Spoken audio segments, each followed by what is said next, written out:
We are now about to see that Madara versus Hashirama, the two of the most powerful shinobis that we know in the world, now about to clash in what they're going to be told of their story. Definitely in this episode, I was surprised in this episode of Shippuden that this entire episode takes place in just the same room. All this was about Sasuke, Orochimaru, and the Kages. It was definitely showing that, when he arrived, the four Hokages, they were just talking about, oh, I didn't know, they were, joking, they still had, their minds and stuff, and it was, when they got told, especially the first Hokage, they're like, oh, who's, the fifth Hokage now, since the fourth one's in, it's like, oh, it's your granddaughter, like that, and he just shits his. There was definitely, a lot of comedy in this one. It shows that, Hashirama was a very jokey fellow, that he was, very, he very lax, he didn't, take too much air, and this is the guy who's known as the god of all shinobi. However, Tobirama seems like, definitely in this episode, that he shared a lot of hatred for the Uchiha clan. It showed as well that he was actually the one who created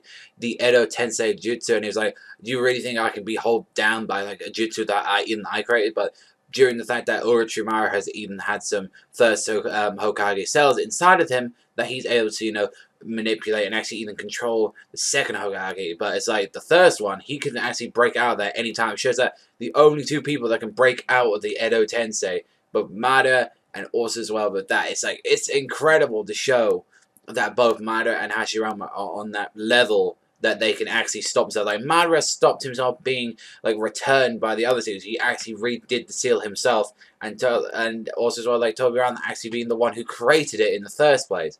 And it was shown that the reason why he had such a hatred for the Uchiha clan was because he had a great evil within them. That's what he thought, and saying that once they lost something they loved, there was a special kind of chakra that awoken in part of their brain and actually activated into their eyes, which actually created the Sharingan. And it was shown that, since Sasuke's got a Mangekyo and it's shown for a different pattern, it's shown that he has gone through a lot of stuff, and he wanted to get the confirmation from the third that it actually was the whole true story that he heard from Obito, that it was Itachi who saved the village, who taught the coup d'etat, who pulled everything. And it was the third confirmed that. I kind of liked as well that, we saw a bit of Minato. He didn't really talk too much in this episode, but he definitely sensed the chakra from everyone in the war, and he noticed Naruto and the Nine Tails chakra, also working together one-on-one. I really did like that. They said, oh, look, that's Naruto chakra and the Nine Tails one. They're working together, and it showed that he's actually proud of his son, that even though he hasn't been there for his childhood, he can see what he's done, and he's showing that how proud he is his son. It could be nice to see that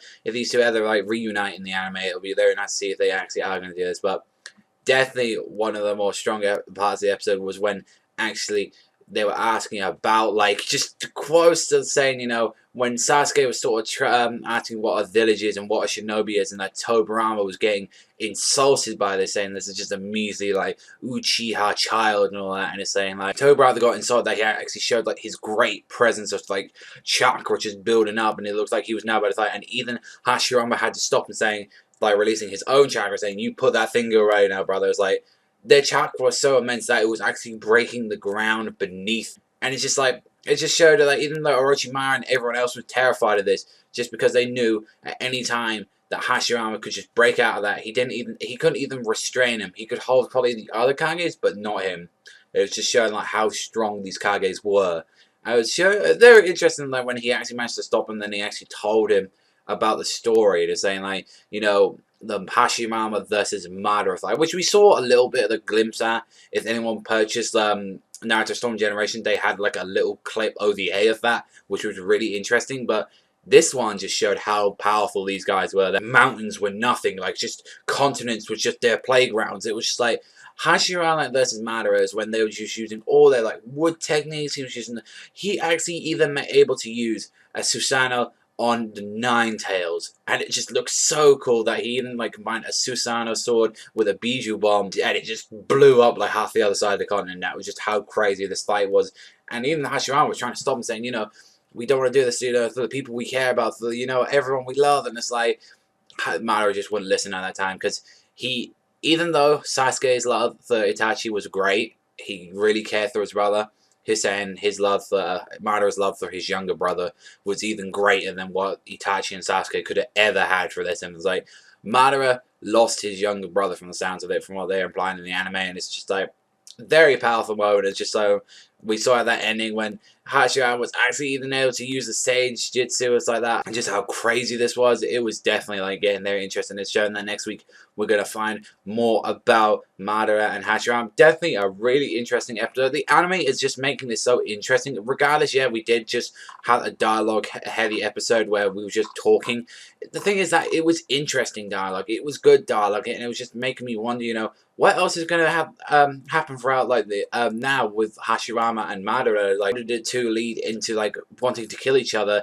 And then previously before, it seems like they actually even got well, that they actually coexist in the village. So I'm very curious for this one. Definitely going to give this one an 8.5 out of 10. Very enjoyable episode. I really did think it was a great one. Animation did dip a little bit here and there, I did see that, but overall, fantastic episode. Let me know what you think in the comment section down below. What do you think about Hashirama versus Madara in the end? We'll see who was the true victor of that battle. But that's all from me. I want to thank you very much for watching. As always, remember, I'll see you guys next time. And Strat Panda.